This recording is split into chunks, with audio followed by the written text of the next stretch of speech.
নমস্কার শ্রোতা বন্ধুরা, গল্পের শহর চ্যানেলে আপনাদের আরও একবার স্বাগত। আমি প্রিয়াঙ্কা।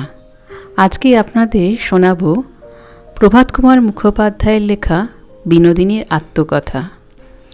বাংলা সাহিত্যে রবীন্দ্রনাথের পরেই ছোট গল্পের লেখার জন্য যাকে প্রথম স্থানে রাখা যায় তিনি হলেন প্রভাত কুমার মুখোপাধ্যায়। আর তার এই গল্পের মাধ্যমে শুধুমাত্র তখনকার নারীদের মনন নয়, এই গল্প যেন যুগে যুগে নারীর মনের গল্প। তাহলে শুনুন আজকে প্রভাত কুমার মুখোপাধ্যায়ের লেখা বিনোদিনীর আত্মকথা। আমার নাম শ্রীমতী বিনোদিনী দাসী, হাল শাকিন, কলকাতা। মৃত্যু নিকট জানিয়া আমি নিজ জীবন কাহিনী লিপিবদ্ধ করিতেছি। ইহা যদি কোনো দিন সমাজে প্রচারিত হয় তবে আমার মতো অবস্থাপন্নার বঙ্গরমণীগণ সাবধান হইতে পারিবেন। ইহাই আমার আন্তরিক আশা ও অভিপ্রায়। পিতৃকুল শ্বশুরকুল কোনো কুলই আমি উজ্জ্বল করি নাই, সুতরাং তাহাদের প্রকৃত নামধামগুলির পরিবর্তে আমি কাল্পনিক নামধামই ব্যবহার করিয়াছি। তবে আমার আসল নাম বিনোদিনী বটে। আমি বলিতে গেলে জন্ম দুর্ভাগিনী। আমার শৈশবেই প্রথমে মাতা এবং বৎসর না ঘুরিতেই আমার পিতা পরলোক গমন করেন। আমার অন্য কোনো নিকট আত্মীয় স্বজন ছিল না, কেবল এক জ্যাঠামশাই ছিলেন। তিনি পুরুলিয়াতে চাকরি করিতেন। তিনিই আসিয়া গ্রামস্থ লোকের সাহায্যে আমার পিতার শ্রাদ্ধশান্তি সম্পন্ন করেন। জিনিসপত্র কতক বেচিয়া কতক বিতরণ করিয়া পৈতৃক বাড়িতে তালা লাগাইয়া আমাকে সঙ্গে লইয়া পুরুলিয়াতে চলিয়া যান। তখন আমার বয়স 4 বৎসর মাত্র। জ্যাঠামশাইয়ের একটি পুত্র ছাড়া 3টি কন্যা ছিল। পরে শুনিলাম আমাকে পৌঁছাতে দেখিয়া জ্যাঠাইমা নাকি বলিয়াছিলেন, বেশ হলো, এবার গণ্ডা ভর্তি হলো। আমার জ্যাঠতুতো বোন 3টির নাম নিহারবালা, শৈলবালা এবং ননিবালা। শৈলবালা ছিল আমার সমবয়সী, কিন্তু তথাপি তাহার সহিত আমার তেমন ভাব হয় নাই। আমি কোথা হইতে উড়িয়া আসিয়া জুড়িয়া বসিলাম বলিয়া শৈলবালা আমায় হিংসা করিত। জেঠাইমা আমাকে লুকাইয়া মাঝে মাঝে তাকে এটা ওটা খাওয়াইতেন বলিয়া আমি তাহার হিংসা করিতাম।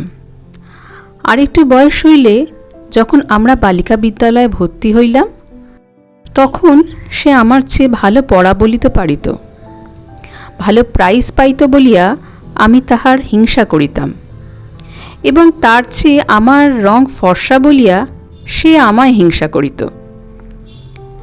নিহার দিদি আমার চেয়ে 2 বৎসরে বড় ছিল। 13 বৎসর বয়সে তাহার বিবাহ হইল। জ্যাঠামশাইয়ের পূর্বসঞ্চিত যাহা কিছু ছিল তার বেশিরভাগই এই বিবাহে নিঃশেষিত হইয়া গেল। জ্যাঠাইমা তাহাকে বলিয়াছিলেন, একটির বিয়েতেই যা কিছু ছিল সব খরচা করে ফেললে, বাকিগুলি বেকার, তা কিছু ভেবেছ? জ্যাঠামশাই বলিয়াছিলেন, উপায় করবার মালিক আমিও নই, তুমিও নও।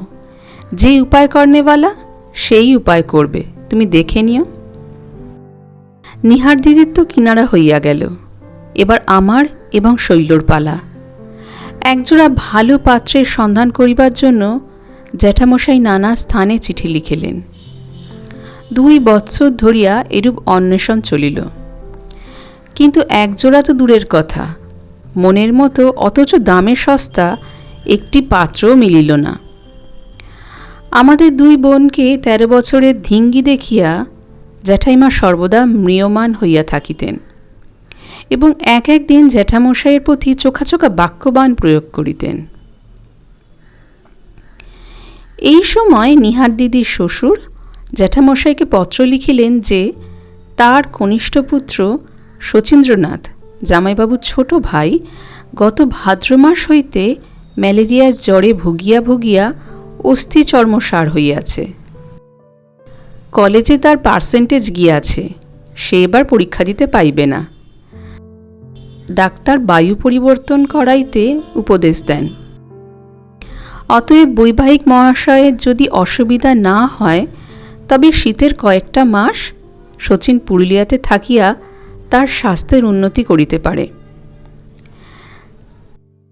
জ্যাঠাইমার সহিত পরামর্শ করিয়া জ্যাঠামশাই শচীন্দ্রনাথকে আহ্বান করিলেন। পরে জানিয়াছিলাম নিঃস্বার্থভাবে পরোপকার করিবার জন্য তাহারা এ কার্যে প্রবৃত্ত হন নাই। এই উপকারটুকুর বদলে শচীনের পিতাকে চক্ষুলজ্জায় ফেরে ফেলিয়া সস্তায় শচীনকে জামাই করিয়া লইতে চেষ্টা করাই তাহাদের গোপন অভিসন্ধি ছিল।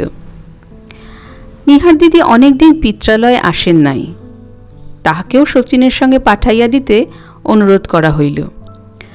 যথাদিনে দেবরসহ নিহার দিদি আসিয়া পৌঁছালেন।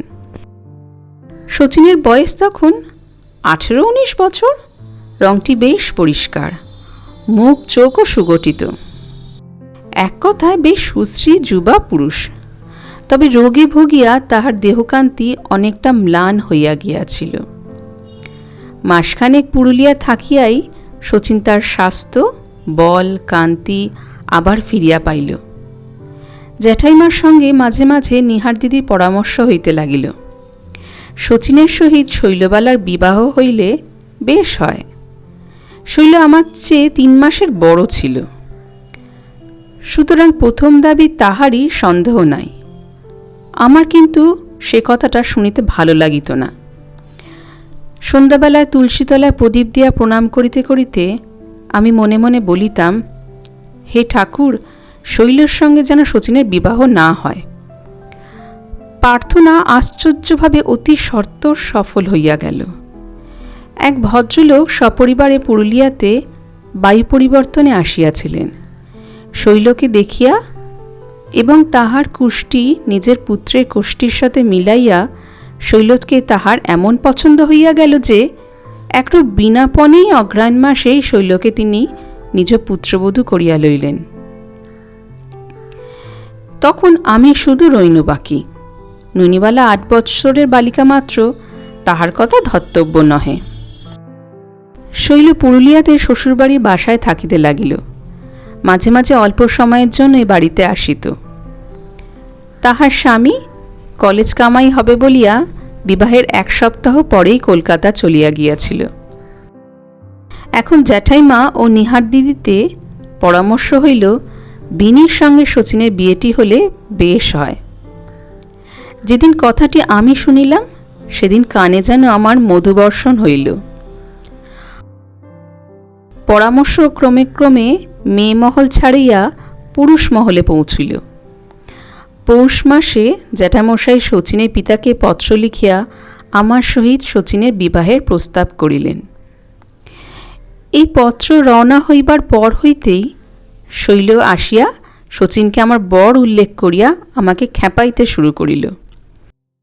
দিদির মুখে ঐরূপ শুনিয়া 8 বছরের ননিবালা ছড়িটাও ওই বলিয়াই খেপাইত। শৈল তবু শচীনের অসাক্ষাতে বলিত।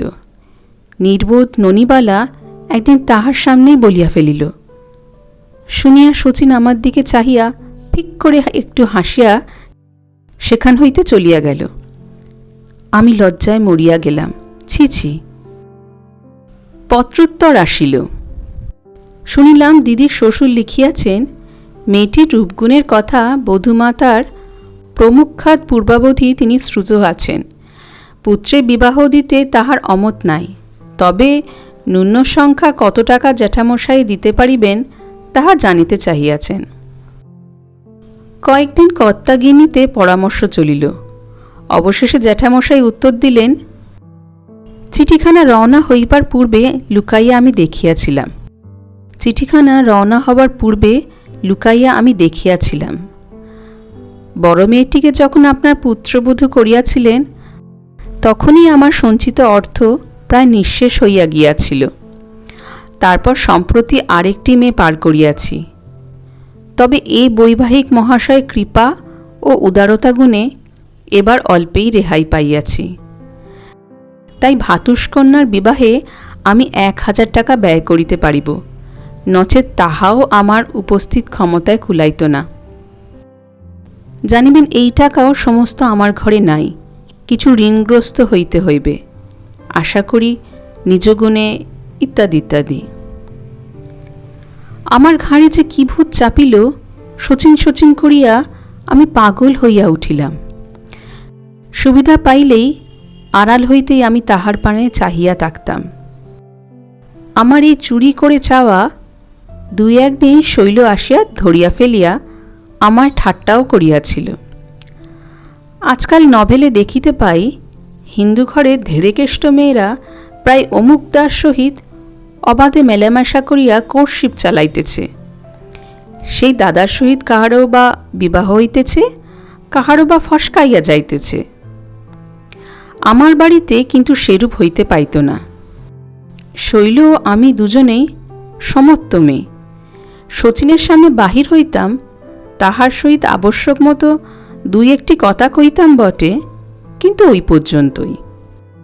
জ্যাঠাইমার সর্বদা সজাগ সাবধানতা ও কড়া শাসনে শচীনের সহিত আমাদের কিছুমাত্র মেলামেশার অবসর ছিল না। তথাপি শচীন এমনই দুষ্টু যে সুযোগ পাইলে অন্যের অলক্ষিতে আমার পানে চাহিয়া হাসিত। একদিন বৈকালে ঘটনাক্রমে তাহার সহিত আমার নির্জনে সাক্ষাৎ হইয়াছিল। সেদিন শচীন শুধু হাসিয়াই ক্ষান্ত থাকি নাই, আমার গাল টিপিয়া দিয়াছিল। আমি রাগিয়া উঠিয়া বলিয়াছিলাম, ও কি? শচীন হাসিয়া বলিয়াছিল, দোষ কি? আমি যে তোর বর। আমি মনের আহ্লাদ মনেই গোপন করিয়া কৃত্রিম ক্রোধ ভরে সেখান হইতে পলাইয়া গিয়াছিলাম। শচীনকেই আমার স্বামী কল্পনা করিয়া অবোধ বালিকা আমি কত সুখের স্বপ্নই যে দেখিতাম, তাহা লিখিয়া শেষ করিতে পারিব না। এমন সময় আমার সাধের স্বপ্ন ভাঙিয়া চুরমার হইয়া গেল। শচীনের পিতা উত্তর দিলেন, ৩,০০০ টাকার কমে কিছুতেই তিনি পুত্রের বিবাহ দিতে পারিবেন না। শচীনকেও বাড়ি ফিরিয়া যাইতে তিনি কড়া হুকুম জারি করিলেন। পরদিন শচীন তাহার জিনিসপত্র বাঁধিয়া আমাদের বাড়ি হইতে বিদায় গ্রহণ করিল। যাত্রার পূর্বে একটিবারও তাহার সহিত আমার দৃষ্টি বিনিময়ের সুযোগ হয় নাই। সে চলিয়া যাওয়ার পর আমি দ্বিতলের একটি জানলা দিয়া তাহাকে একবার দেখিতে চেষ্টা করিলাম। দেখাও হইল। তাহার উৎসুক চক্ষু সেই জানলার মাঝেই আমাকেই খুঁজিতেছিল বোধহয়। তাহার সেই ছলছল চোখ দুটি আজও আমি ভুলিতে পারি নাই। সে দৃষ্টিপথের অতীত হইলে আমি বিছানায় পড়িয়া বালিশে মুখ গুজিয়া কাঁদিতে লাগিলাম। তখন নিচে সবাই গৃহকার্যে ব্যস্ত। কেহ আসিয়া এই অবস্থায় আমাকে যে দেখিতে পাইবে, এ সম্ভাবনা মাত্র আমার মনে উদয় হয় নাই। কিন্তু অল্পক্ষণ পরেই আমার পৃষ্ঠদেশে কাহার হস্তস্পর্শ অনুভব করিলাম। মুখ তুলিয়া চাহিয়া দেখি শৈল। শৈল আমার অশ্রুমাখা মুখ দেখিয়া ব্যঙ্গবরে বলিল, বা বেটি, এত দূর? বিরহ কাতরা বিনোদিনী রায়, পরাণ বাঁচে না বাঁচে বলিয়া গা দুলাইয়া নিত্যের ভঙ্গিতে বাহির হইয়া গেল। কথাটা শৈল বাড়িতে প্রচারও করিয়া দিয়াছিল। মাসখানিক পরে শুনিলাম পাত্র ঠিক হইয়াছে। সোনাপুরে তাহার বাড়ি, নিঃসন্তান, দ্বিতীয় পক্ষ, বয়স 40 বৎসর। গ্রামে ঘি ও ময়দার দোকান আছে, অবস্থা সচ্ছল। একদিন পাত্র আমাকে দেখিতে আসিলেন, দেখিয়া পছন্দও করিলেন। অল্প টাকায় হইবে বলিয়া জ্যাঠামশাই এই পাত্রই স্থির করিয়াছিলেন। 5ই বৈশাখ আমার শুভ বিবাহ হইয়া গেল। আমি শ্বশুর বাড়ি গেলাম। আমি তখন 14 বছরে পড়িয়াছি। সেখানে গিয়া দেখিলাম আমার শ্বশুর শাশুড়ি নাই, বিধবা পিসি শাশুড়ি আছেন। তিনিই ঘরের গৃহিণী। স্বামী ভক্তি, স্বামী পূজা, স্বামী সেবাই নারী জীবনের সর্বপ্রধান কর্তব্য, এই শিক্ষাই আবাল্য পাইয়া আসিতেছিলাম। একদিন মনে মনেও যে আমি অন্য পুরুষকে কামনা করিয়াছিলাম, সেজন্য লজ্জায় ধিক্কারে মরিয়া যাইতাম। শচীন একদিন আমাকে স্পর্শ করিয়াছিল, আমার গাল টিপিয়া দিয়াছিল, তাহা পূর্বে বলিয়াছি। মনের ক্ষোভে আমার ইচ্ছা করিত একখণ্ড লোহা পোড়াইয়া বেশ লাল করিয়া তাহা গালের উপর টিপিয়া ধরিয়া ওই স্থানটি অগ্নিশুদ্ধ করিয়া লই। স্বামী আমাকে যথেষ্ট স্নেহযত্ন করিতে লাগিলেন, কিন্তু আমার পোড়া মন এমনই অপদার্থ যে শচীনকে আমি ভুলিতে পারিলাম না। শচীনের চিন্তাও যে আমার পক্ষে মহাপাপ তাহা বেশ জানিতাম, কিন্তু মনকে বশে আনিতে পারিতাম না। এই সময় চন্দ্রশেখর পুস্তকখানি আমার হাতে পড়িল।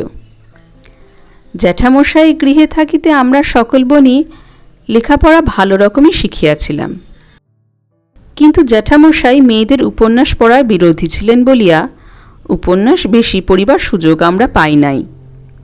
তাই এতখানি বয়স পর্যন্ত চন্দ্রশেখর আমার অপঠিত ছিল। বইখানি পড়িয়া দেখিলাম আমার অবস্থার সঙ্গে অনেকটা মিলিয়া যায়। কপালদোষে বিবাহের পূর্বেই কোনো মেয়ের যদি অন্য পুরুষের প্রতি মন গিয়া থাকে, তবে বিবাহের পর তাহার কর্তব্য কি তা চন্দ্রশেখর পড়িয়া বেশ বুঝিতে পারিলাম। অধিকাংশ হিন্দু মেয়েই পতিভক্তি বিনা সাধনায় লাভ করিয়া থাকে বটে, কিন্তু আমার মতো দুর্ভাগিনী যাহারা, তাহাদের ওই বস্তুটি লাভ করিবার জন্য কঠোর সাধনায় রত হইতে হইবে। হাল ছাড়িয়া দিলে চলিবে না, ইহাই চন্দ্রশেখরের উপদেশ বলিয়া বুঝিলাম, এবং তদনুসারে নিজের জীবনের গতি নিয়ন্ত্রিত করিব স্থির করিলাম। আমি সর্বদা বিষণ্ণ থাকি দেখিয়া স্বামী একদিন বলিলেন, সমবয়সী সঙ্গী সাথী একটিও নেই, একলা তোমার বড় কষ্ট হয় না? শচীনের কথা তখনও তিনি জানিতে পারেন নাই, পরে জানিয়াছিল। আমি বললাম, না, কষ্ট আর কি। তিনি বলিলেন, কষ্ট হয় বই কি, তোমার যদি দুই একটি যা কি ননদ থাকতো, তাদের সঙ্গে হাসিতে গল্পেতে দিন কাটাতে পারতে, কিন্তু সেসবও তো কিছুই নেই। আচ্ছা, একটা কাজ না হয় করো না। কি? বই পড়তে তুমি খুব ভালোবাসো, একখানি বই পেলে তুমি খুব আগ্রহের সঙ্গে সেখানে পড়ো, দেখতে পাই। আমাদের গ্রামে একটি ভালো লাইব্রেরি আছে, অনেক বাংলা বই আছে, কত সব মাসিক পত্রিকা আসে, নতুন বইও তারা প্রায় কিনে আনে। আমি সেই লাইব্রেরির মেম্বার হব, যত তুমি বই পড়তে পারো তত বই তোমায় এনে দেব, তাহলে তোমার সময় কাটাবার বেশ একটা উপায় হবে, কি বলো? আমি উৎসাহের সহিত এ বিষয়ে সম্মতি জানাইলাম। স্বামী মেম্বার হইলেন এবং লাইব্রেরি হইতে কৃত্রিম সিল্কে চকচকে মলাটযুক্ত নূতন নূতন উপন্যাস গ্রন্থ আনাইতে লাগিলেন।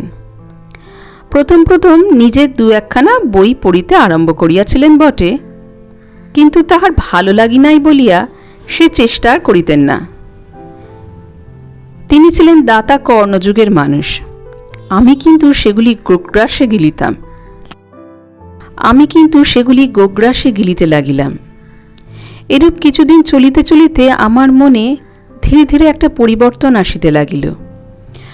আমি বেশ বুঝিতে পারিলাম, এতকাল মা দিদিমাদের কাছে প্রতিভক্তি সম্বন্ধে যে শিক্ষা আমি পাইয়া আসিয়াছি, তাহা নিতান্তই ভুল শিক্ষা।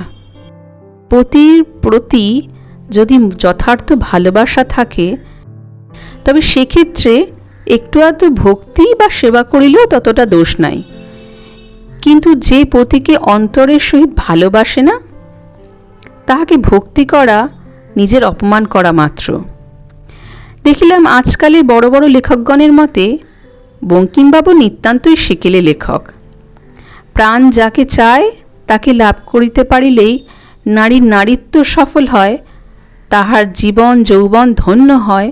সকল যুবতীরই এই বিষয়ে যত্নবতী থাকা উচিত। নবযুগের নবীন আলোক আমদানিকারক এই ঔপন্যাসিক গণের মধ্যে কাহারও হস্তে যদি চন্দ্রশেখর সংশোধনে ভার থাকিত, তবে তিনি নিশ্চয়ই গভীর জলে সন্তরণকালে প্রতাপকে দিয়া শৈবলিনীকে ওরূপ দারুণ শপথ করাইতেন না।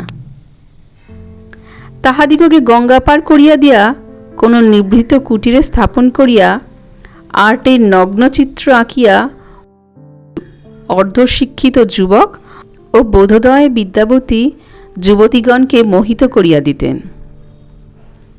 সে যাহা হোক, আমিও মূর্খ সেকালে স্ত্রীলোকদের মতো প্রতিভক্তিকে জীবনের সার বলিয়া আর গ্রহণ করিলাম না।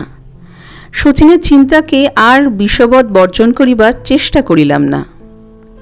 একদিন নিজ গালে লোহা পুড়াইয়া ছ্যাঁকা দিবার বাসনা করিয়াছিলাম বলিয়া নিজ মূর্খতায় মনে মনে লজ্জিত হইলাম। আমি অনেক সময় ভাবিতাম শচীন বিবাহ করিয়াছে কিনা। মনে করিতাম, করিয়া থাকে করুক, আমার শচীন আমার অন্তরের ধন, আপন অন্তর মধ্যে তাহাকে লুকাইয়া আমি নিত্য তাহার পূজা করিব। কিন্তু এ জীবনে আমার নারীত্ব বিফল হইয়া গেল, ইহাই বড় আক্ষেপের বিষয়। একবার পুরুলিয়া গিয়া নিহার দিদির দেখা পাইলাম। শুনিলাম শচীন কলিকাতায় আইন পড়িতেছে, এখনো বিবাহ করে নাই। বিবাহে তার মন নাই। ছেলে MA BL পাশ করিলে পর বিবাহের বাজারে তাকে নিলামে তুলিবেন, এই অভিপ্রায় পিতাও পীড়াপিড়ি করেন না। পিতার অভিপ্রায় যাহাই হোক, শচীনের যে বিবাহে কোনো আগ্রহ নাই ইহা বুঝিতে পারিলাম। আমি যেমন তাহাকে ভুলিতে পারি নাই, সেও তেমনি আমাকে আজও ভুলে নাই। মনে বড় আহ্লাদ হইল।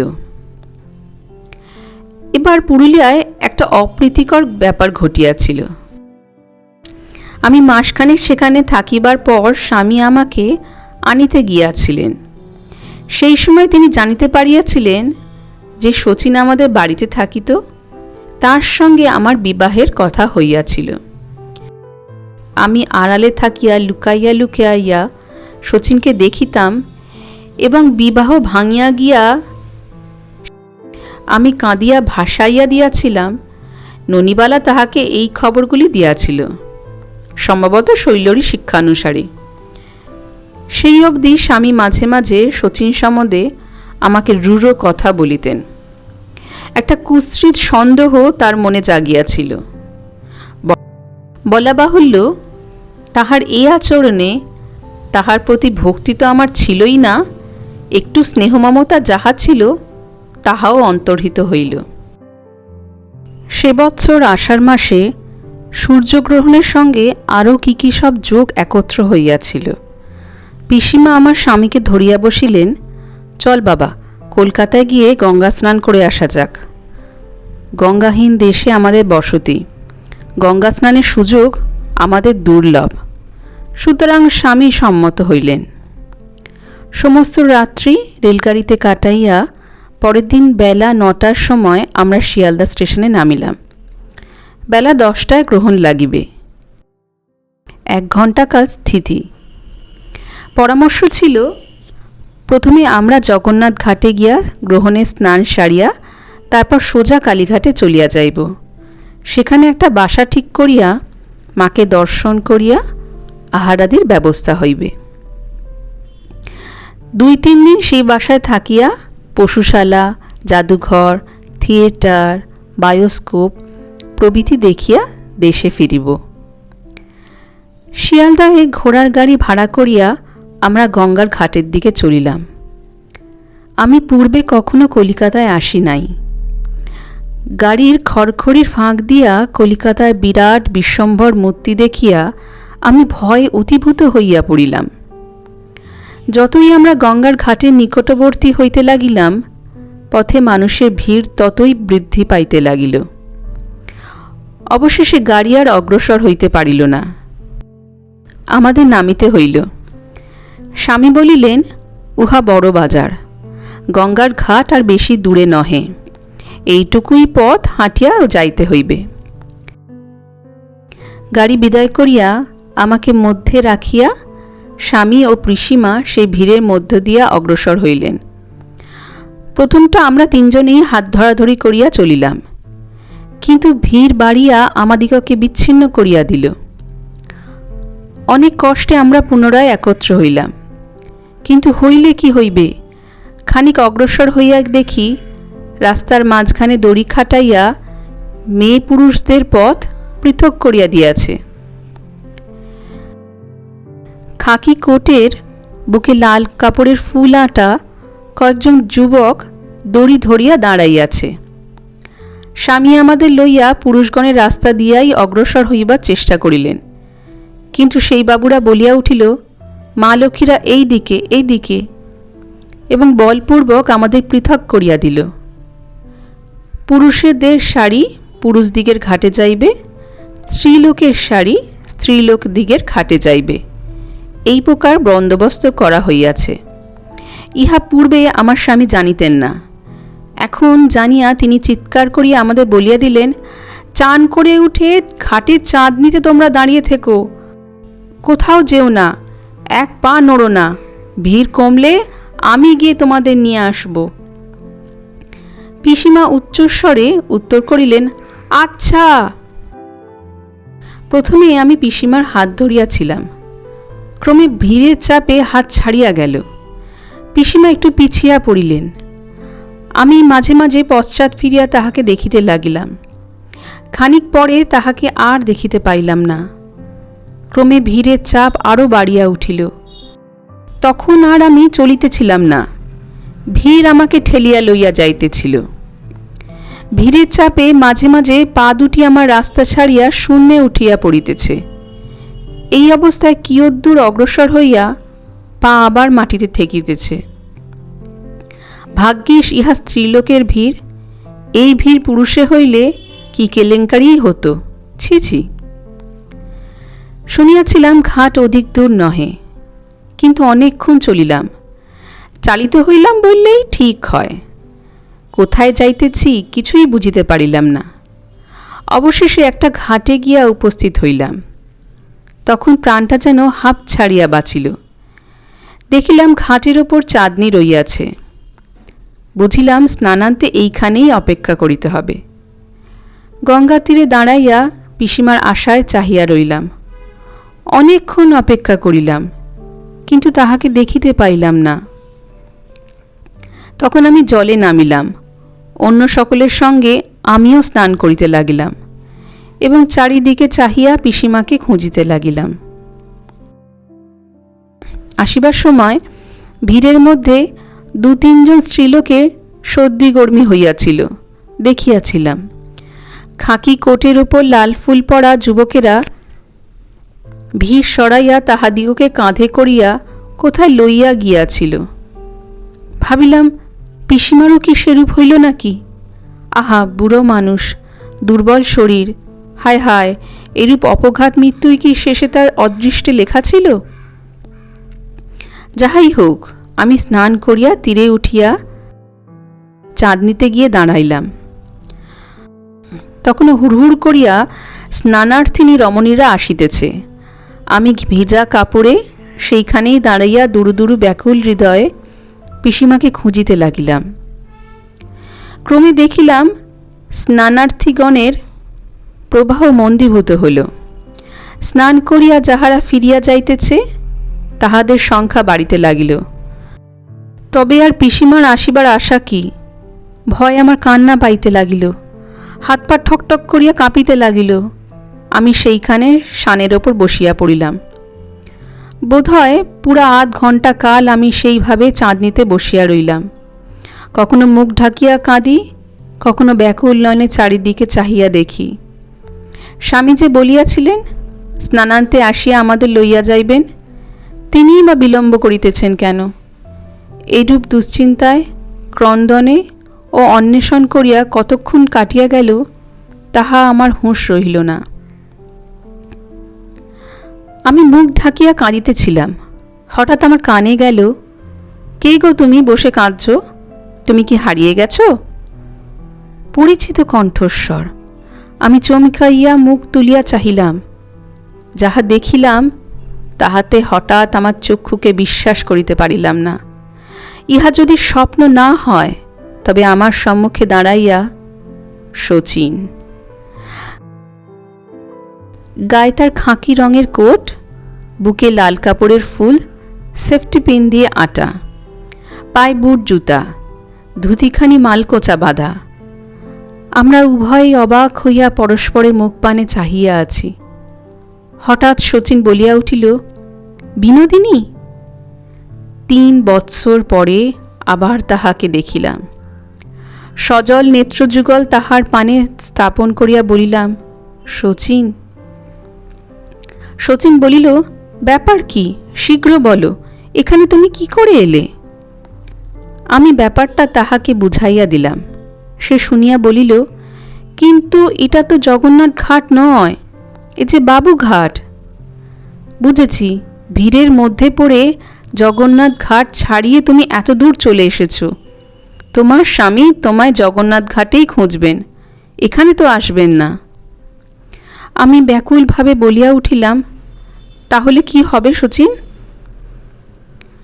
শচীন বলল, ভয় কি, আমি একটা ব্যবস্থা করছি। তোমার স্বামীকে খুঁজে দিতে পারি না পারি, দেশে তো তোমায় পৌঁছে দিতে পারবো। তুমি এক কাজ করো, এইখানে একটু বসে থাকো, আমি একখানা গাড়ি ডেকে আনি।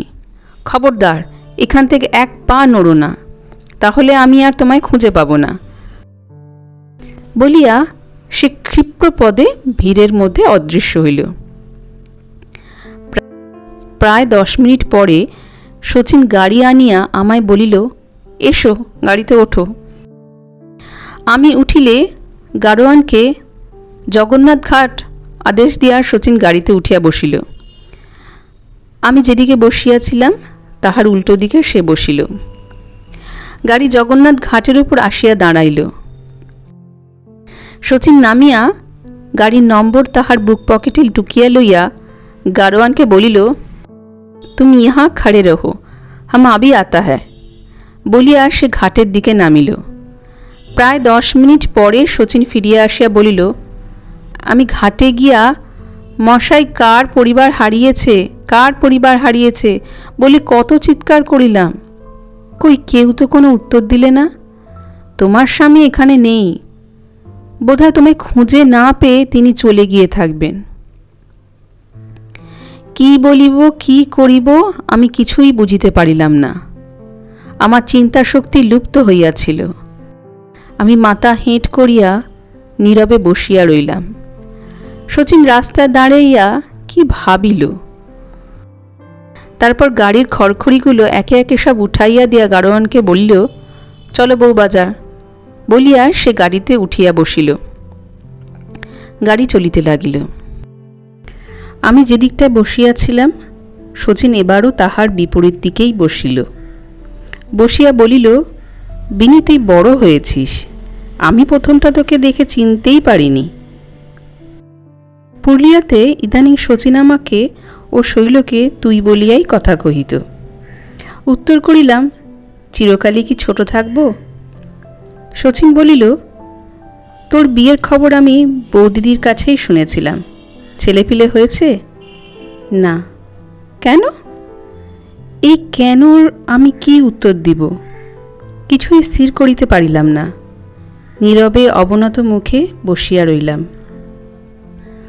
খড়খড়িগুলার কোনো কোনো পাখি ভাঙা ছিল, তাই সেগুলি বন্ধ থাকা সত্ত্বেও ভিতরে কিছু আলো ছিল। আমি একবার মুখ তুলিয়া দেখিলাম শচীন আমার পানে মুগ্ধ দৃষ্টিতে চাহিয়া আছে। আমি জিজ্ঞাসা করিলাম, গাড়ি কোথায় যাচ্ছে? আমার বাসায়। তোমার তো মেসের বাসা, সেখানে 5 জন পুরুষ মানুষের মধ্যে আমায় রাখবে কোথায়?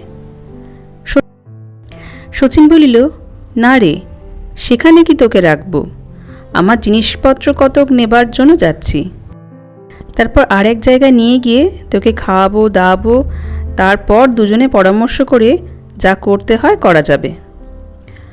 ভাবিলাম শচীন আমায় কোথায় লইয়া চলিল। ভয় যে আমার বুকের ভিতরটা গুরু গুরু করিতে লাগিল। শচীন খড়খড়ির ফাঁক দিয়া রাস্তার পানে চাহিয়াছিল। কিয়ৎক্ষণ পর হাঁকিল, এই কোচম্যান, ওই গাড়ির সামনে রাখো। গাড়ি দাঁড়াইল। শচীন বলিল, তুমি চুপটি করে গাড়ির মধ্যে বসে থাকো, আমি উপরে গিয়ে আমার বাক্স আর বিছানাটা নিয়ে আসি। গাড়ি দরজা খুলিয়া শচীন নামিয়া গেল। 5 মিনিট পরে পদশব্দ শুনিতে পাইলাম। খড়খড়ি ফাঁকে দেখিলাম একজন চাকর একটা মাঝারি আকারের বাক্স ঘাড়ে করিয়া আনিয়াছে। বাক্সটা সে গাড়ির ছাদে তুলিয়া দিল। শচীন তাহাকে বলিল, বিছানা আউব, সো বাইঠো লে আও জলদি। চাকর চলিয়া গেলে গাড়োয়ান জিজ্ঞাসা করিল, আপ কাহা জানা হোগা বাবু? শচীন বলিল, শিয়ালদা স্টেশনকে পাস। চাকর ফিরিয়া আসিলে বিছানার বান্ডিলটা ছাদে দিয়া সবাই হাতে করিয়া শচীন গাড়িতে উঠিয়া বসিল। গাড়ি আবার চলিতে লাগিল। শচীন বলিল, শিয়ালদা স্টেশনের কাছে যাত্রীনিবাস বলে একটা বাঙালি হোটেল আছে। কেউ পরিবার নিয়ে এলে তাদের থাকবারও স্বতন্ত্র বন্দোবস্ত আছে। তোমার স্বামীকে খোঁজবার জন্য 2-1 দিন যে কলকাতায় থাকতে হবে, সেইখানেই তোমাকে রেখে দেব, আর কোনো স্থান নেই।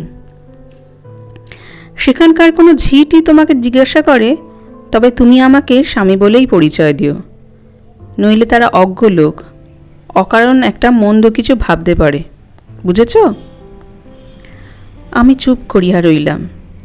বুঝতে চেষ্টা করিতে লাগিলাম শচীনের মতলবটা কি। কিছুই স্থির করিতে পারিলাম না। অবশেষে তাহাকে জিজ্ঞাসা করিলাম, তোমার খাওয়া হয়েছে? শচীন বলিল, সকালে 1 পেয়ালা চা আর একটু মোহনভোগ খেয়ে ভলেন্টিয়ারি করতে বেরিয়েছিলাম।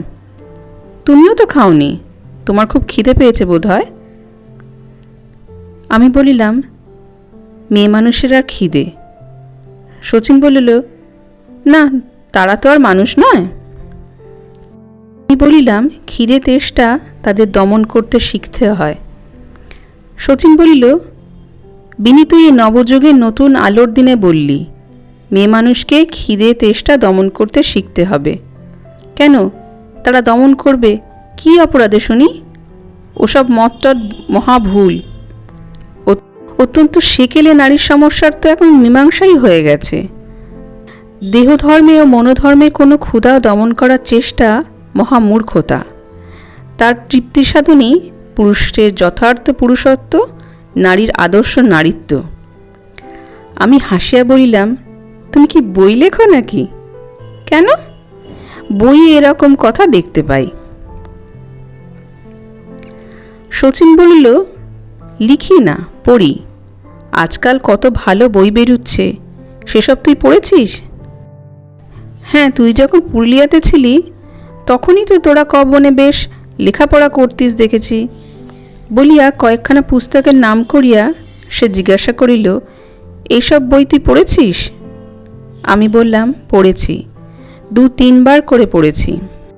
বইগুলির নাম আজ 7 বছর পরে উল্লেখ করা নিষ্প্রয়োজন, কারণ যদি তখনও সেগুলি সাহিত্যাকাশের ধ্রুব নক্ষত্র, নবযুগের বিজয়স্তম্ভ, মনস্তত্ত্বে মনুমেন্ট বলিয়া বিঘোষিত ছিল, লেখকগণ অমর আখ্যা লাভ করিয়াছিলেন, সেগুলির নাম এখন শোনা যায় না।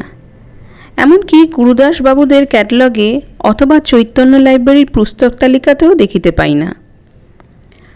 শচীন জিজ্ঞাসা করিল, আচ্ছা, নারীর অধিকার সম্বন্ধে তোর কি মত বল? আমাদের সেই মা দিদিমাদের, বঙ্কিমবাবু টাবুদের মতই ঠিক, না আজকাল এদের মতই ঠিক? আমি বলিলাম, আজকালকার মতই তো আমার ঠিক বলে মনে হয়।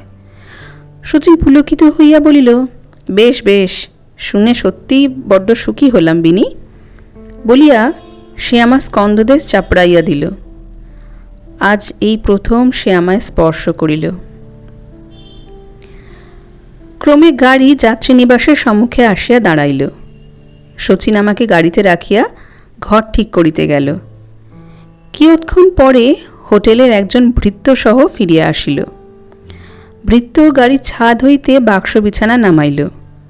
গাড়ি ভাড়া চুকাইয়া দিয়া শচীন আমাকে নামাইয়া লইল। আমি ঘোমটা দিয়া তার স্ত্রী সাজিয়া তার পশ্চাৎ পশ্চাৎ তেতলায় উঠিতে লাগিলাম। মনে হইতে লাগিল, যাহা সাজিয়াছি সত্যই যদি আমি তাহা হইতাম, তবে আমার চেয়ে সৌভাগ্যবতী পৃথিবীতে আর কে থাকিত। উপরের ঘরে প্রবেশ করিয়া ঘোমটা তুলিলাম। দেখিলাম ঘরখানি মাঝারি আকারের। একধারে একখানি কেওড়া কাঠের তক্তাপোষ, অপরদিকে একটি ছোট গোল টেবিল, একখানি চেয়ার, দেয়ালে একটি আরশি টাঙানো। রাস্তার ধারে চিক ফেলা ছোট বারান্দাটি এই ঘরখানেরই নিজস্ব, অন্য ঘরের সহিত তার সম্পর্ক নাই। চাকর বিছনা বাক্স নামাইয়া জিজ্ঞাসা করিল, বাবু, খাবার টাবার কিছু আনতে হবে কি? শচীন বলিল, আনতে হবে বই কি, তোদের ম্যানেজার বাবু তো বললে এত বেলা ভাত কোথায় পাবো, এই টাকা নে। বলিয়া কি কি আনিতে হইবে শচীন তাহা বলিয়া দিল। চাকর টাকা লইয়া চলে গেল। একজন মধ্যবয়স্কা কপালে উল্কি পড়া ঝি আসিয়া বলিল, বৌমা চান টান করবে কি? আমি বললাম, না, এই তো আমরা গঙ্গা স্নান করে আসছি। ঝি বলিল, কতদিন তোমাদের থাকা হবে? শচীন বলিল, 2-1 দিন, কাল কি পরশু আমরা দেশে ফিরে যাব। এই শোভা ইটেতে জল ভরে এনে দাও তো ঝি। ঝি আমার দিকে চাহিয়া বলিল, দেখো বৌমা, খাবার টাবার দরকার হলে আমাকেই বরং আনতে দিও। খোট্টা বেটারা আমাদের বাঙালি পছন্দ খাবার কি আনতে জানে? বলিয়া সবাই লইয়া চলিয়া গেল। শচীন জামা ছাড়িয়া বিছানার বান্ডিলের দড়ি খুলিতেছিল। বলিল, দেখ, আমি স্নান করব। যদিও সকালে বাসা থেকে স্নান করে বেরিয়েছিলাম, সেই ভিড়ের মধ্যে ভলেন্টিয়ারি করে ঘামে সর্বাঙ্গ ভিজে গেছে। তুমি আমার কৌটোটা আর গেঞ্জিটাও এই বারান্দায় টাঙিয়ে দাও। এই চাবি নাও, বাক্স থেকে আমার ধুতি, তোয়ালে, সাবান বের করে দাও। বাক্স খুলিয়া জিনিসগুলি বাহির করিয়া দিলাম। শচীন স্নানার্থে গমন করিল। আমি নিজ বস্ত্রের প্রতি চাহিয়া দেখলাম, আধময়লা একখানি মিলের শাড়ি পরিয়া সমস্ত রাত্রি রেলে আসিয়াছিলাম। তাহাই পরিয়া গঙ্গা স্নান করিয়া গায়ে শুকাইয়াছি। এরকম পেতনির মতো বেশে শচীনের সামনে থাকিতে আমার লজ্জা করিতেছিল। তাই আমি তার বাক্স হইতে একখানি ধোয়া কালো পেরে ধুতি বাহির করিয়া পড়িলাম। সবাইয়ের জলে মুখটা হাত দুখানা ধুইয়া ফেলিলাম। শচীনের চিরুনি বুরুষ লইয়া দেওয়ালে টাঙানো সেই আরশির সামনে দাঁড়াইয়া চুলগুলি ঠিক করিয়া লইয়া শচীনের জন্য অপেক্ষা করিতে লাগিলাম। শচীন ভিজা তোয়াল কাঁধে করিয়া ফিরিয়া আসিয়া হাসি ভরা চোখে আমার প্রতি চাহিয়া বলিল, বাহ, ধুতি পরে কি সুন্দর দেখাচ্ছে রে তোকে। ও ধুতিটা জন্ম সার্থক হল। তাহার কথা শুনিয়া আমি লজ্জায় রাঙা হইয়া উঠিলাম।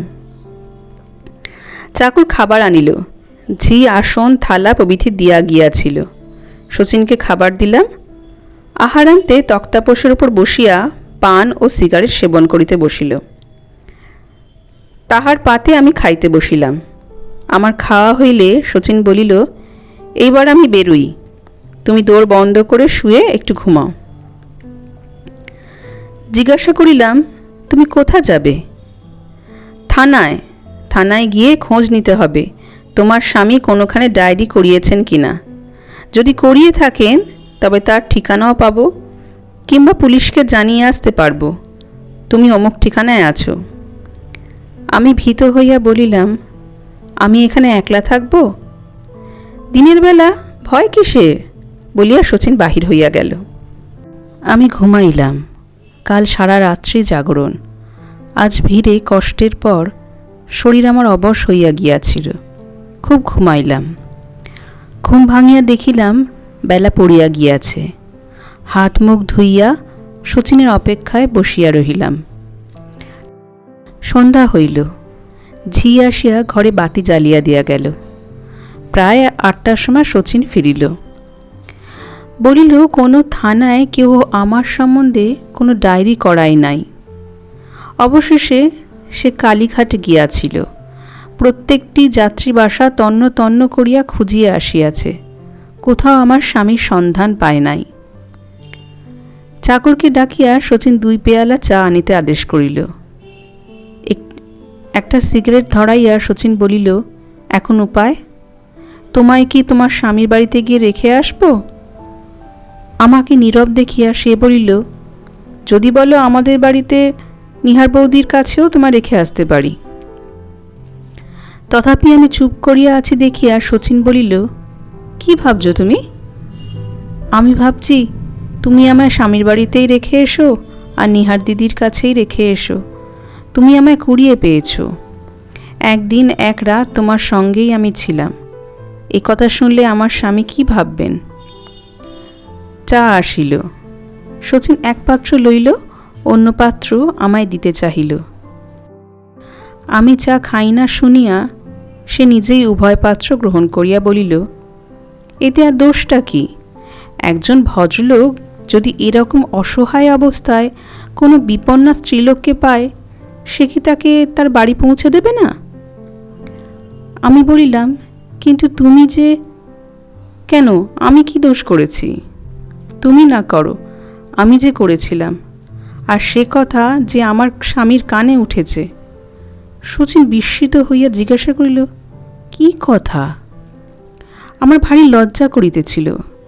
তথাপি কোনো মতে আমি বলিলাম, বিয়ের পর আমার স্বামী একবার পুরুলিয়াতে এসেছিলেন। ননিবালা তখন 9 বছরের। আমার স্বামী রঙ্গ করে তাকে জিজ্ঞাসা করেছিলেন, তোর বিনোদ দিদি আমাকে কীরকম ভালোবাসে বল দেখি। ননি বলেছিল, না তোমাকে ভালোবাসে না, শচীনদাকে ভালোবাসে। স্বামী জিজ্ঞাসা করেছিলেন, শচীনদাকে? ননি বলেছিল, সে আমাদের বাড়ি থাকতো, তার সঙ্গে বিনোদিনীর বিয়ে হবার কথা হয়েছিল কি না। দিদি নুকিয়ে তাকে দেখত, দুজনে হাসাহাসি করত। তারপর যখন বিয়ে ভেঙে গেল, সে চলে গেল। দিদি সেদিন কেঁদে একেবারে কুলুক্ষেত্র করেছিল। তারপরেই তো তোমার সঙ্গে দিদির বিয়ে হলো কি না। শচীন বলিল, আচ্ছা দুষ্টু মেয়ে তো, তা এরকম সব কথা বানিয়ে বললে কেন? বানিয়ে বলবো কেন? তবে কি সত্যিই তুমি? সত্যিই আমি বলিয়া মুখ নত করিলাম। বোধহয় আমার গাল দুটিও রাঙা হইয়া উঠিয়াছিল। শচীন কয়েক মুহূর্তকাল নীরব থাকিয়া বলিল, তাহলে আমিও বলি। সেই পুরুলিয়াতে যখন আমি সেখানকার জল হাওয়ার গুণে দিন দিন সুস্থ সবল হয়ে উঠেছিলাম, তোমায় যে আমি কি চোখে দেখেছিলাম তা বলতে পারি নে। বাবা যখন চিঠি লিখলেন যে 3000 টাকার কমে তিনি কিছুতেই আমার বিয়ে দেবেন না, আমার চলে আসতে হুকুম দিলেন, তখন আমার মাথায় যেন বজ্রাঘাত হলো। তোমার আশা জন্মের মতো ছেড়ে আমিও চোখের জল ফেলতে ফেলতেই সেখান থেকে চলে এসেছিলাম। এতদিনেও কি আমি তোমায় ভুলতে পেরেছি? এই 3 বছরের মধ্যে বোধহয় এমন একটি দিন যায়নি যেদিন তোমার কথা আমার মনে পড়েনি। শচীনের মুখে এই কথা শুনিয়া পুলকে আমার অঙ্গ শিহরিয়া উঠিল। স্বামীর আশা আমি এক প্রকার ত্যাগই করেছিলাম। একে তো শচীন সম্বন্ধে আমার প্রতি তাহার সন্দেহ। শচীন যদি তাহাকে খুঁজিয়া পায় অথবা সঙ্গে করিয়া আমায় দেশে রাখিয়া আসে, তথাপি তিনি যে আমায় আর গ্রহণ করিবেন এই সম্ভাবনা অতি অল্প। তবে আর মিছা কেন সে চেষ্টা? বিশেষ সেই স্বামী কেন? মন্ত্র পড়িয়া বিবাহ হইয়াছিল বলিয়া নিজেকে তাহারই পায়ে বলি দিতে হইবে নাকি? নারীর সমস্যা তো মীমাংস হইয়া গিয়াছে। নারীর অধিকার সম্বন্ধে এখন তো আর কোনো সন্দেহ নাই। কিয়ৎক্ষণ চুপ করিয়া থাকিয়া শচীন আরেকটি দীর্ঘ নিঃশ্বাস ফেলিয়া বলিল, বাবা আমায় বিয়ে দেওয়ার জন্য কত চেষ্টা করেছেন, কিন্তু তোমায় ভুলতে পারিনি বলেই আমি বিয়ে করতে রাজি হইনি। কিন্তু তুমি তো বেশ মনের সুখে স্বামীর ঘর করছিলে। আমি বললাম, তা তুমি বলবে বই কি। শচীন ভারী গলায় বলল, বলবো না কেন? তবে কি তুমিও আমায় ভুলতে পারোনি বিনোদ?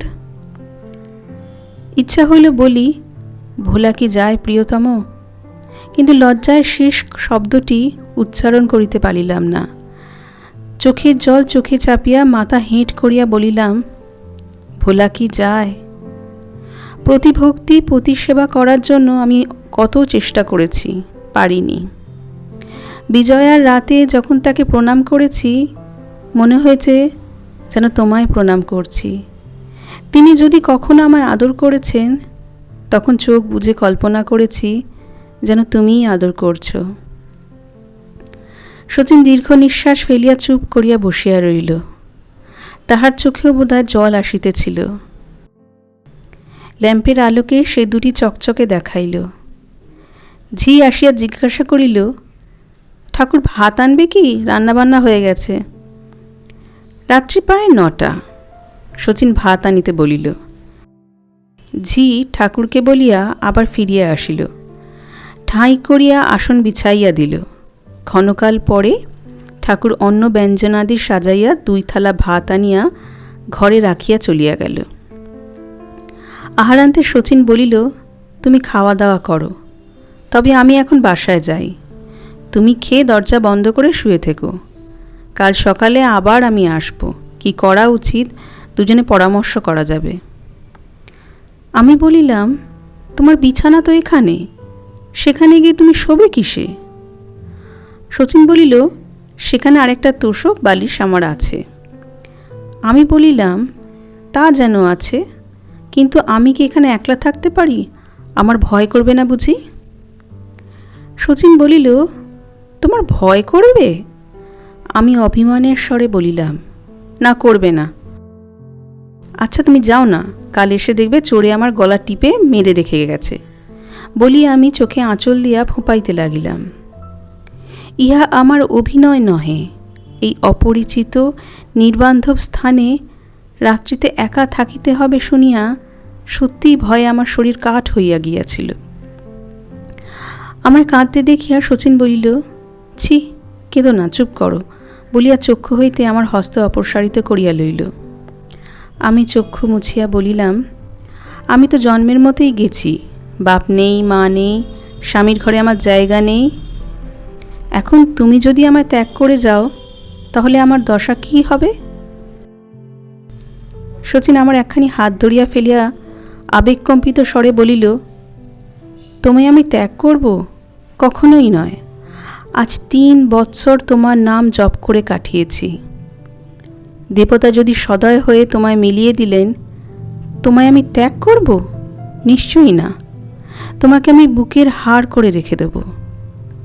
শেষের দিকে কথাগুলি বলিবার সময় শচীনের গলা ভারী হইয়া উঠিয়াছিল। আমি বুঝিলাম, বিধাতা সদয় হইয়া এতদিনে আমার নারীত্ব সফল করিয়া দিলেন। তাহার পর 3টি বৎসর কাটিয়া গিয়াছে। সেদিন, সেই সর্বনাশের দিন, সোমবার, 22শে বৈশাখ। 3টি বৎসর মাত্র শচীনকে পাইয়াছিলাম, সুখের মুখ দেখিয়াছিলাম, কিন্তু সে সুখে আমার বাজ পড়িল। একদিন তুমি বলিয়াছিলে, আমায় তোমার বুকের হাড় করিয়া রাখিবে, রাখিয়াও ছিলে। তাই তবে আজ তোমার সেই কত সাধের, কত যত্নের বুকের হাড়কে পথের ধুলায় ফেলিয়া দিয়া কোথায় চলিলে প্রাণাধিক? আর কি লিখিব, কিছুতেই কিছু হইল না। ভোর রাত্রে আমার জগৎ আঁধার করিয়া আমাকে অকুল সাগরে ভাসাইয়া শচীন চক্ষু বুঝিল। আমি উচ্চস্বরে কাঁদিয়া উঠিয়া মাটিতে লুটাইয়া পড়িলাম। সে চিৎকার শুনিতে পাইয়া নবীনবাবুর স্ত্রী কমলা দিদি, কেদারবাবুর স্ত্রী নিরুপমা ছুটিয়া আসিয়া আমায় তুলিয়া জড়াইয়া ধরিল। সারাটা দিন যে কি করিলাম, কি হইল, সে সকল আমি ভালো করে স্মরণ করিতে পারি না। দাহকার্য সমাধা হইবার পর নিমতলার ঘাটে আমাকে স্নান করাইয়া কমলা দিদি আমার হাতের কাঁচের চুড়িগুলি ভাঙিয়া সিঁথির সিঁদুরের দাগ গঙ্গামৃত্তিকা ঘষিয়া ধুইয়া দিয়া ভিজা কাপড় ছাড়াইয়া আমায় সাদা থান পরাইয়াছিল, তাহা বেশ স্মরণে আছে। তারপর গাড়ি করিয়া আমায় বাড়ি আনিয়াছিল এবং পিড়াপিড়ি করিয়া সন্ধ্যাবেলায় আমায় একটু গরম দুধ খাওয়াইয়াছিল, তাহাও আমার মনে আছে। 2-3 দিন পরে কমলা দিদি বলিল, যা অদৃষ্টে ছিল তা তো হয়ে গেল, তোমার শ্বশুরকে না হয় একখান চিঠি লেখো। এই বিপদ শুনলে কি এখনও তার মনে দয়া হবে না? শিয়ালদাহ যাত্রীনিবাস হইতে যখন এই চোরবাগানের বাড়িতে 2খানি ঘর ভাড়া লইয়া আমরা আসিয়া স্বামী স্ত্রীর পরিচয় বাস করিতে লাগিলাম, তখন সে বাড়ির অন্য ভাড়াটিয়া গৃহস্থদের নিকট প্রকাশ করিয়াছিলাম যে বাপমার অমতে আমার স্বামী আমাকে বিবাহ করায় তাহার পিতা তাহাকে ত্যায্যপুত্র করিয়াছেন। তখন তিনি চাকরি জোগাড় করিয়া এখানে কলেজে পড়িতে থাকেন। বিবাহের পর এই কয় বৎসর আমি আমার বিধবা মায়ের কাছেই থাকিতাম। স্বামী মাঝে মাঝে গিয়া আমায় দেখিয়া আসিতেন। সম্প্রতি মার মৃত্যুতে নিরাশ্রয় হইয়া পড়ায় তিনি আমাকে কলকাতায় আনিয়াছেন। আমার এই কথা ভবিষ্যৎবাণীর মতো হইয়াছিল। তখন অবশ্য শচীনের পিতা কিছুই জানিতে পারেন নাই। পরে জানিয়াছিলেন এবং জানিয়া শচীনকে সত্য সত্যই তিনি ত্যায্যপুত্র করিয়াছিলেন।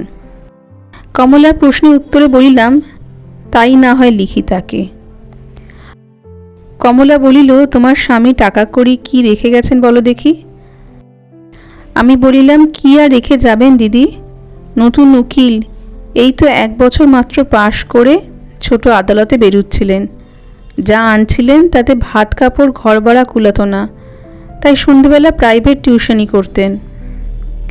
আমার গায়ে 2-5 খানি যা গহনা ছিল তাও তার অসুখের সময় বিক্রি করে ডাক্তার দেখাতে হলো। সবই তো জানো দিদি। কিন্তু কাহাকেও আমি পত্র লিখিলাম না। কোন মুখে লিখিব? কি করিয়া নিজ জীবিকা অর্জন করিতে সমর্থ হইব? ইহাই আমি দিবারাত্রি বসিয়া বসিয়া চিন্তা করিতাম। অবশেষে স্থির করিলাম, কোনো এক ভদ্র পরিবারে ঝিগিরি করিয়া জীবনের অবশিষ্ট দিনগুলি কাটাইয়া দিব। যে নাপিতানি আমাদের কামাইতে আসিত তাহারই সাহায্যে আমি একটি চাকরির জোগাড় করিলাম। জিনিসপত্র যাহা ছিল সমস্ত বিক্রয় করিয়া ঘর ভাড়া মিটাইয়া দিয়া সেই নাপিতানির সহিত আমি গিয়া ঝিগিরি কর্মে প্রবৃত্ত হইলাম। অদৃষ্টে শেষে এও ছিল। গৃহস্বামী পৌর বয়স্ক ভদ্রলোক, তার কয়লার আড়ত ছিল। বড় ছেলে মণিমোহনকে তিনি একটি স্বতন্ত্র কারবার করিয়া দিয়াছিলেন। সেও 2 পয়সা আনিত। গৃহে তাহার স্ত্রী ও 2টি শিশু সন্তান ছিল। তাহার আর 2টি ভাই ছিল, তাহারা তখন নাবালক। সাংসারিক অবস্থা বেশ সচ্ছল। গৃহিণী আমায় যত্ন করিতেন, কিন্তু বউটি আমায় দেখিতে পারিত না। সর্বদা আমার কাজে দোষ ধরিত এবং কড়া কথা শুনাইয়া দিত। তাহার কারণ বোধ হয় অন্য সকলে আমায় ঝি বলিয়া ডাকিলেও তাহার স্বামী মণিবাবু আমার নাম ধরিয়া ডাকিতেন। একদিন আড়ালে থাকিয়া শুনিলাম গৃহিণী তার ছেলেকে তিরস্কার করিতেছেন। মণিবাবু বলিলেন, আহা, ভদ্রলোকের মেয়ে, একদিন একজন উকিলের পরিবার ছিল, অবস্থা গতিকে এসে ঝিগিরি করছে, ওকে ঝিঝি বলে ডাকাটা উচিত নয় মা। আমার প্রতি মণিবাবুর এই অনুকম্পায়, তাহার প্রতি কৃতজ্ঞতায় আমার মনটি ভরিয়া উঠিল। কিন্তু 6 মাস যাইতে না যাইতে মণিবাবুর এই অনুকম্পা ভিন্ন আকার ধারণ করিল। একদিন অন্যের অসাক্ষাতে তিনি আমার হাতে একখানি চিঠি গুঁজিয়া দিলেন। আর 1 বৎসর কাটিয়াছে। এই 1 বৎসর আমি কলকাতায় যে পল্লীতে বাস করিয়াছি তাহার আর নামোল্লেখ করিব না। পিতৃআদেশে কারবার সম্পর্কে 1 সপ্তাহের জন্য বোম্বাই যাইতেছি বলিয়া সেই যে মণি চলিয়া গেল, আর তো আসিল না। যখন দেখিলাম 2 সপ্তাহ কাটিয়া গেল, সে আর আসে না, তখন সংবাদ জানিবার জন্য গুপ্তচর লাগাইলাম। 2-3 দিন পর সে চর আসিয়া জানাইল বোম্বাই যাইবার কথা ডাহা মিথ্যা। মণিবাবু কোথাও যান নাই, বরাবরই কলকাতাতেই আছেন। তাহার একজন নতুন জুটি আছে। আমি তখন হতাশ হইয়া পড়িলাম। বুঝিলাম সে আমাকে জন্মের মতো ত্যাগ করিয়াছে। বিছানায় পড়িয়া কাঁদিতে লাগিলাম, তাহার বিরহে নহে, কারণ তাহার প্রতি আমার যে শ্রদ্ধাটুকু এবং প্রথম তাহার প্রতি যে আকর্ষণটুকু জন্মিয়াছিল, এখানে আসিয়া এই 1 বৎসর তাহার ব্যবহারে দিনে দিনে আমার মন হইতে সেসব বিলুপ্ত হইয়া গিয়াছিল। আমি কাঁদিতেছিলাম, আমি কি ছিলাম কি হইলাম ভাবিয়া, আর আমার উপায় এখন কি হইবে ভাবিয়া। বাড়িওয়ালি এবং এই গৃহের অন্যান্য ভাড়াটিয়া স্ত্রীলোকগণ আমার কাছে আসিয়া সর্বদা আমার সান্ত্বনা দিত এবং উপায় নির্দেশ করিত। ক্রমে আমার টাকা ফুরাইল। পেটের জ্বালা বড় জ্বালা। তখন বাধ্য হইয়া তাহাদের নির্দিষ্ট উপায়ই আমাকে অবলম্বন করিতে হইল। নানারূপ ভাগ্য পরিবর্তনের মধ্যে দিয়া আমার জীবন অতিবাহিত হইতে লাগিল। কিছুকাল বা দিনের পর দিন কালিয়া, পোলাও, মাছের মুড়া চলে। সর্বাঙ্গে গহনা পরিয়া বারাণসীর শাড়ির বাহার দিই। আবার কিছুকাল সমস্ত বন্ধক দিয়া টাকা ধার করিয়া ব্যয় নির্বাহ করি। 2 পয়সা কুঁচা চিংড়ি আনাইয়া বাটি চচ্চড়ি করিয়া ভাত খাই। ভাগ্যের চাকা আবার ঘুরিয়া যায়। গহনাপত্র খালাস করিয়া আমি আবার কালিয়া, পোলাও, মাছের মুড়া, বক্সে বসিয়া থিয়েটার দেখা আরম্ভ হয়। এরূপে জীবনের আরও 7টি বছর কাটিয়া গেল। কিন্তু সুখে কাটিল কি? জীবনের শেষ 7টি বছর কি দুঃখে যে আমার কাটিল, তাহার সেই সর্বলোক সাক্ষী ব্যতীত আর কে জানিবে। শেষে বই কি, কারণ ডাক্তারবাবু বলিয়াছেন আমার এই রোগ শিবের অসাধ্য। 3 মাসের মধ্যেই আমার ইহলোকের সকল যন্ত্রণা দূর হইয়া যাইবে। ইহলোকের যন্ত্রণা তো শেষ হইবে, কিন্তু পরলোক আছে কিনা কে জানে। যদি থাকে তবে সেখানেও কি আমার দণ্ডের ব্যবস্থা আছে? ভাবিতে বুক কাঁপিয়া ওঠে। দেহের স্বল্পাবিষ্ট রক্তও যেন জল হইয়া যায়। এদিকে 3 বৎসর আমি অন্নবস্ত্রে ক্লেশ পাই নাই, বরং সাধারণ গৃহস্থ বধূর অপেক্ষা সে বিষয়ে প্রাচুর্যই ভোগ করিয়াছি। আমি নিঃস্ব নহি, কিন্তু মনের সুখ। গহনা গায়ে দিয়া আড়ং ধোলাই জরিপার শাড়ি ব্লাউজ পরিয়া থাকিয়াও মনে সর্বদা অসহ্য যন্ত্রণা অনুভব করিয়াছি। ডাক্তারবাবু বলেন শুধু শারীরিক অত্যাচার নহে, ওই মানসিক অশান্তিও আমার এই ক্ষয় রোগের একটা প্রধান কারণ। 10 বৎসর পূর্বে গ্রহণে যখন গঙ্গা স্নান করিতে আসিয়াছিলাম, তখন হারাইয়া না গিয়া গঙ্গায় যদি ডুবিয়া যাইতাম, তাহলে কি সৌভাগ্যই আমার হতো। ডুবিলাম না। নারীর অধিকার, অর্থাৎ নিজের পায়ে নিজে কুড়ুল মারার অধিকার লাভ করিলাম। কলকাতায় প্রথম 3 বৎসর শচীনের স্ত্রী সাজিয়া যে 3 বৎসর যাপন করিয়াছি, সেই সময়টা আমার সুখের কাটিয়াছিল সত্য, কিন্তু সেও অনাবিল সুখ নহে।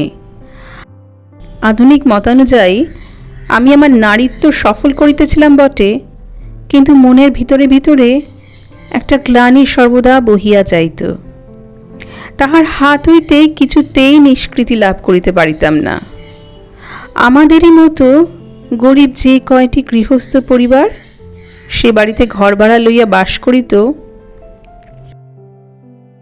তাহাদের নিকট আমাদের যে কাল্পনিক পরিচয় দিয়াছিলাম, তাহারা সম্পূর্ণভাবে বিশ্বাস করিয়াছিল। অবিশ্বাসের কোনো কারণই বর্তমান ছিল না। তথাপি আমার মনে হইত, হায়, ইহারা যাহা আমি তো তাহা নই। যাক, সে সকল কথায় অনুশোচনার আর ফল কি?